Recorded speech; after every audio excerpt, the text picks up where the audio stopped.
Hello to my beautiful friends out there. Welcome to my channel, Astro.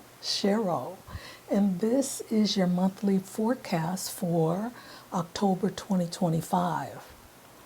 We've already moved into fall, and October is a cleansing month because we have Mercury being the star of the month and Neptune moving back into Pisces at 29 degrees, along with Saturn at 26 degrees. And there are other planets that are following. Mars is in Scorpio. We have Mars.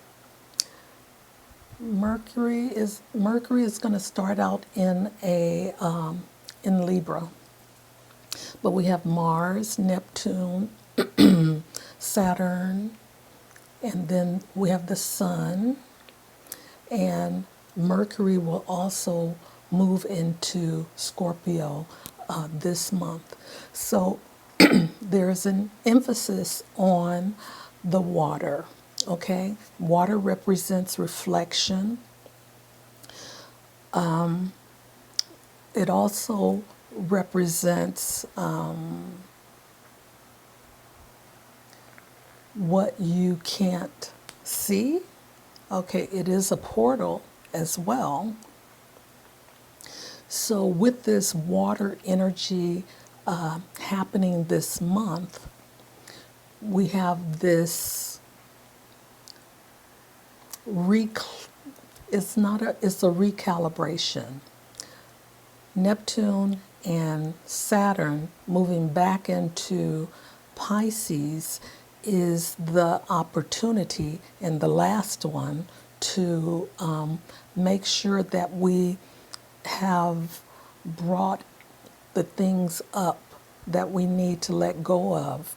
And for some reason, for some of us, we forgot something, and that something needs to be addressed, and that's why they're back to show us the way.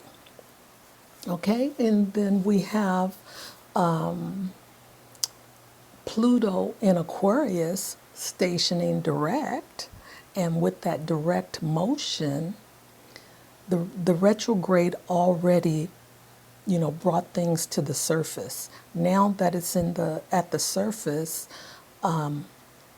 Pluto is taking action swiftly, quickly. So the cleanup is happening, and some of it is going to be whether you like it or not, okay? But I suggest that you go with the flow, because we still have the North Node in Pisces and the South Node in Virgo. So this North Node energy, along with the Neptune and Saturn in Pisces, we need to, make sure that we set our boundaries going forward. And because Neptune and Pisces are boundless energies, and sometimes with that energy, you may want to overextend yourself. And with Neptune being here, Neptune wants us to recognize our fear from our intuition. And that's where the fog and the confusion happens with Neptune. Neptune is very spiritual. It wants us to be on our spiritual path and grow spiritually, very compassionate. But we always tend to reference Neptune with the fog and the confusion. However, there is a reason for that, because that is about us being more keen about what we are experiencing, and know that the experience is either fear-based or your intuition speaking to you. Okay, So I don't want to spend too much time on this intro. Let me see, what else was there that I wanted to share with you outside of Pluto and Neptune.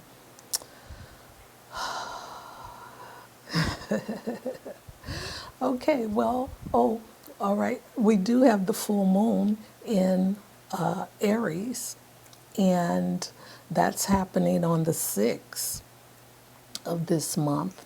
And, even though the full moon is about releasing, this is an action oriented full moon, and taking charge and being assertive in your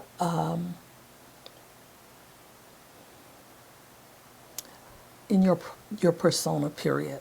Okay. There's also Chiron in this action as well, and Chiron is going to highlight where the wounds are. Okay. And with the full moon being in Aries, there's a lot of emotion behind that, because Aries is the first house. And with the first house, it's all about your head and your body, your personality.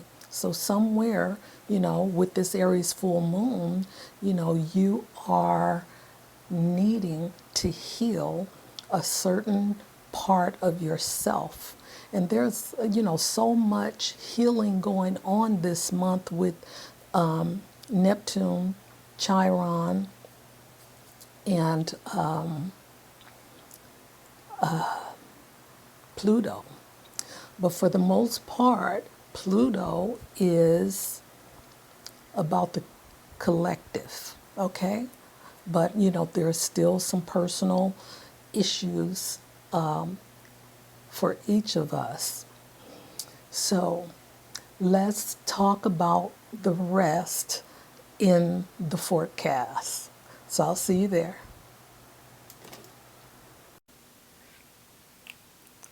Hello to my beautiful Aquarius Risings out there. Welcome to my channel, Astro, and this is your monthly forecast for October 2025. And I'm going to get right into the forecast for you today. So on the 1st of October, Mercury in Libra squares Jupiter in Cancer, and this is happening in your 9th house of your belief system, your spirituality, your religion, long distance travel, other cultures, and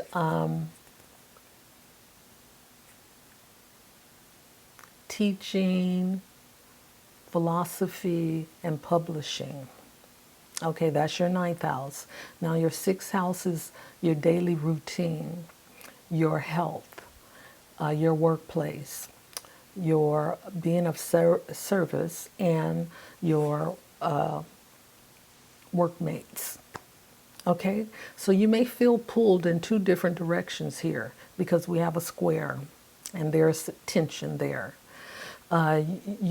Your mind may be buzzing with new expansive philosophies because of Mercury, creative plans, but your established daily schedule and work duties feel overwhelming.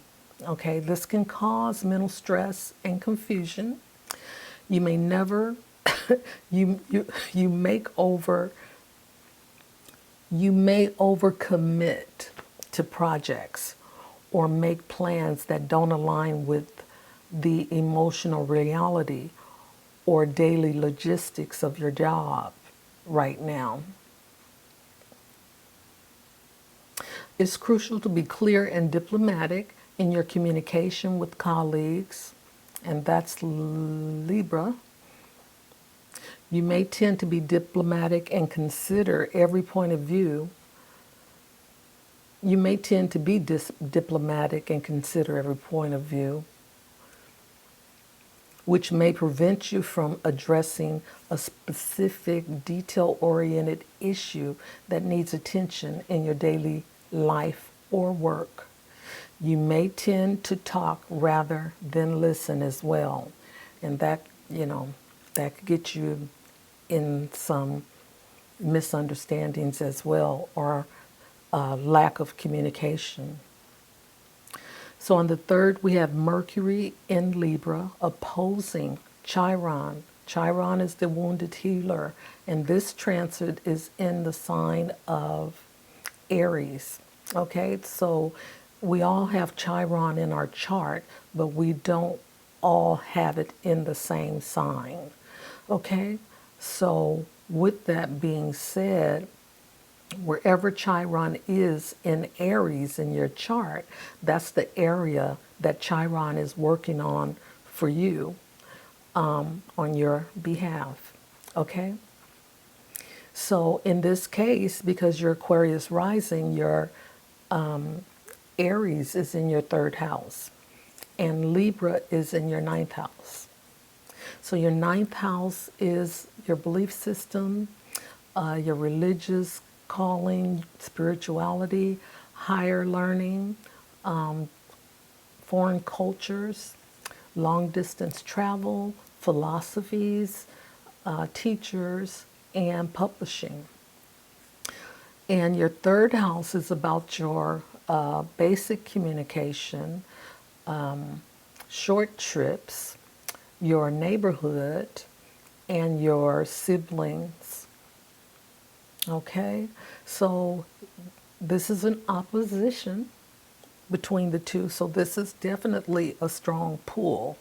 All right, so the tension lies between your expanded philosophical views and your personal underlying communication issues. You may feel a significant challenge in sharing your evolving beliefs or higher knowledge, as it could trigger the insecurities related to your early experiences. Now, this trigger from early experiences is Chiron in the picture, okay? And that's what Chiron will do, will light up those areas in your life that you feel wounded so that you can recognize it and heal yourself, okay? So this aspect pushes you to find a healthy balance between your intellectual growth and the healing of old wounds related to your mental and spiritual well-being. Now, in this third house, it could have to do with, how your siblings treated you and the things that they said to you around what you believe to be true. And your belief systems is in your ninth house, and you may have evolved, more and know more than they do. So that could possibly be a problem for this opposition between Libra and Aries, which is Mercury and Chiron as well. Okay, so on the 6th, we have Mercury moving into Scorpio, and this is happening in your 10th house.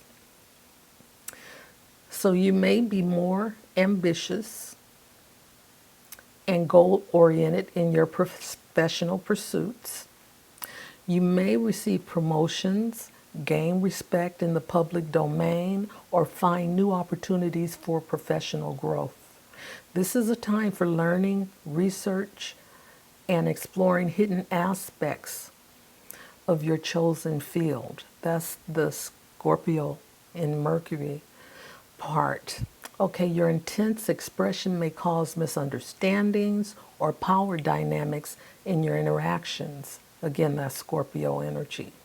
In some cases, this transit can bring a period of quick success, sudden fame, or breakthrough in your professional endeavors. So, be on your best, because this is in your 10th house of career and public standing, okay? So on the same day at 8:47 p.m., we have the full moon in Aries. And again, this is happening in your third house. You may experience mood swings or a strong urge to be heard, potentially leading to conflict if emotions are not kept in check.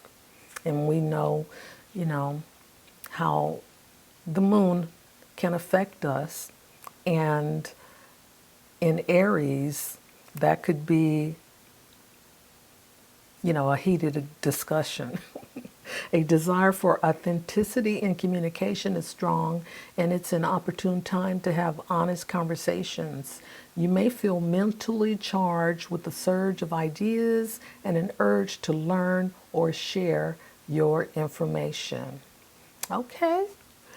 On the 7th of October, we have Mercury in Scorpio squaring Pluto in Aquarius. And this is happening in your 10th house of career and public image, and your first house of self and how other people view you. Okay? You may find yourself in a conflict or intense negotiation where your power and influence are tested on your beliefs about authority and control. Okay? Your personal transformation concerning your identity and values may become public, creating friction between your private self and your professional role. During this time, hidden truths or power plays and manipulation may come to light.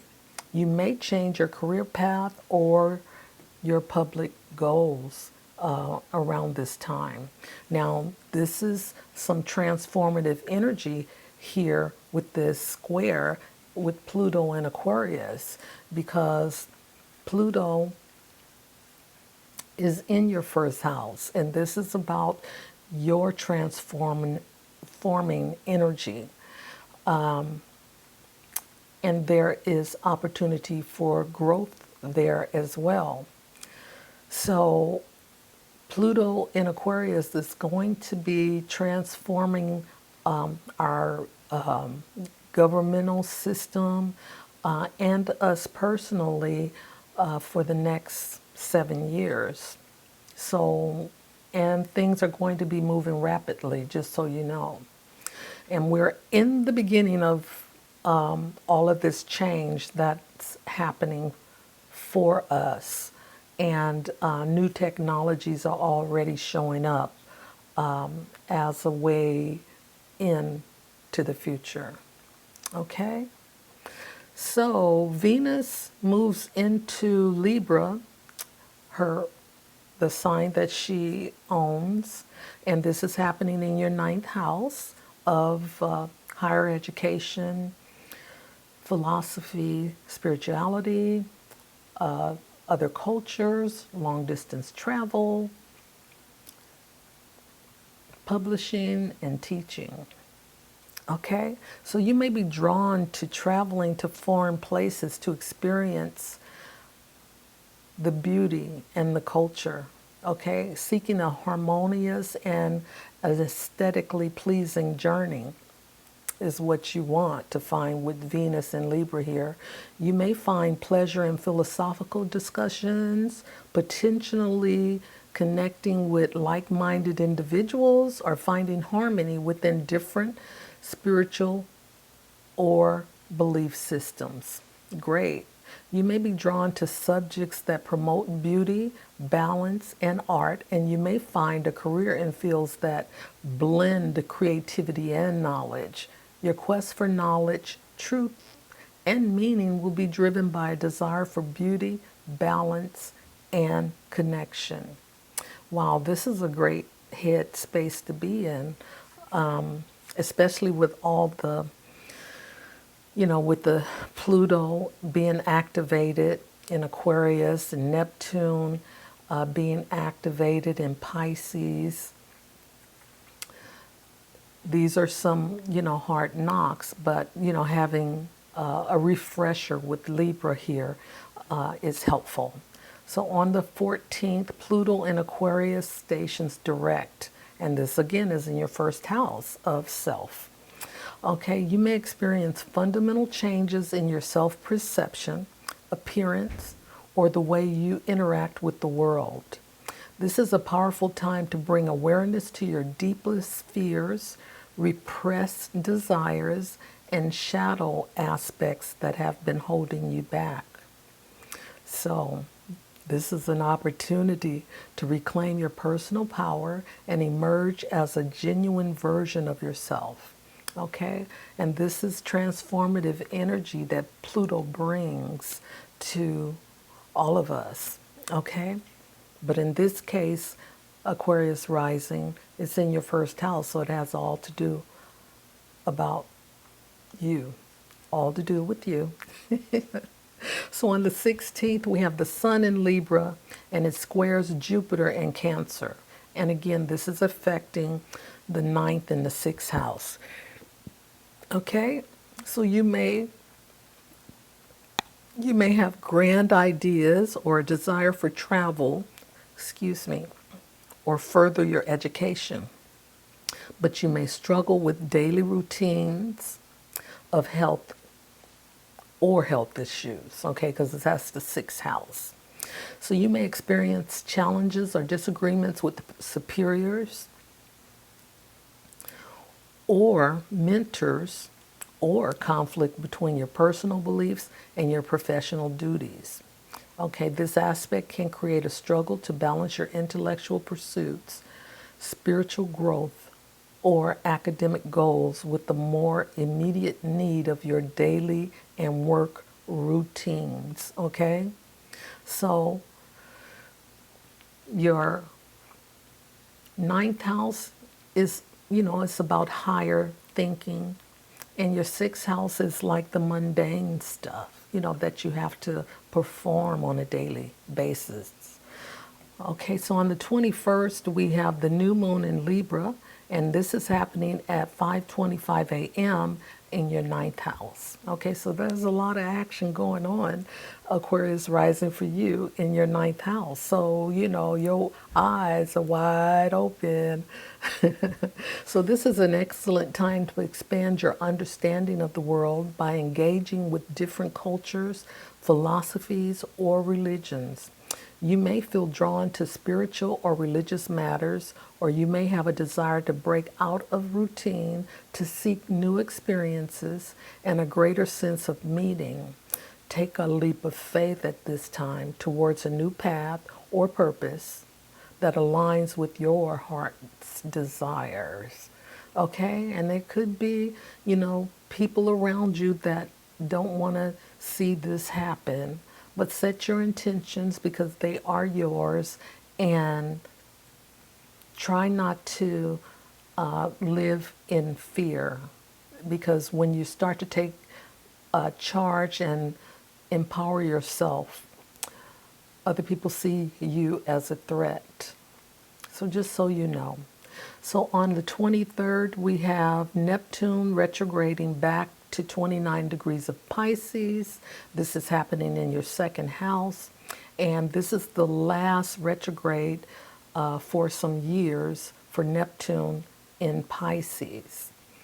And this last phase of Neptune in Pisces is trying to make sure that we are collecting all of the energy that no longer serves us, or that have been sitting there from, maybe from your family's patterns or your ancestral patterns, is picking up all of that deep stuff, bringing it to the surface so that we can recognize that we no longer need this in our life anymore and make the change. So by this being in your 2nd house, this has to do with your finances. So you need to set boundaries around your finances and how you, what you put your money to, your self-worth. How do you feel about yourself? You have to be more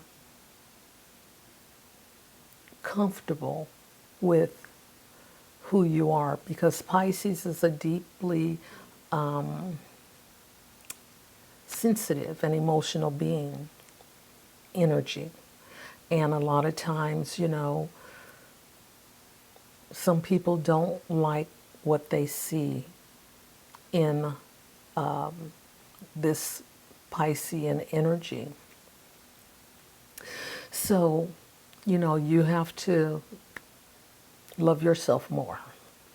So you may question your core values and ideas, leading to a redefinition of what truly brings you a sense of security and meaning, okay? Illusions or confusion around money, possessions, and financial plans can create a sense of instability, okay? So just be careful of how you spend. This is an opportunity to practice meditation and seek your personal truth, okay? What is true for you? It's a time to rely on your intuition rather than your fear of things. You may experience increased emotional and psychic sensitivity. So, meditation helps because with Neptune here, that fear can show up. And with the fear will show you anything, but your intuition is true and it is set. So when you recognize that you are tuning into your intuitive knowledge, then you can act on things accordingly. But when you're confused, it could be the fear operating, and if you act out of fear, then nothing good comes of that. Okay, so the last thing for the month is the Sun in Scorpio, and this is happening in your 10th house of career and your public view. And it's in Scorpio, remember, and Scorpio tends to want to be in the background instead of the foreground, and it holds a lot of secrets and holding things in. But it is transformative as well. This is a time to take on complex challenges and potentially confront power imbalances ethically and without becoming corrupted. Okay, you are likely to be recognized for your efforts if you take charge of your difficult situations or demonstrate strong leadership qualities. Overworking or excessive stress can negatively impact your health. So just be careful, Aquarius rising, with how much you putting out there, okay? And because overdoing it gets you nowhere but stress and tiredness as well. So Aquarius rising, this is your forecast for October 2025, and until next time, bye for now.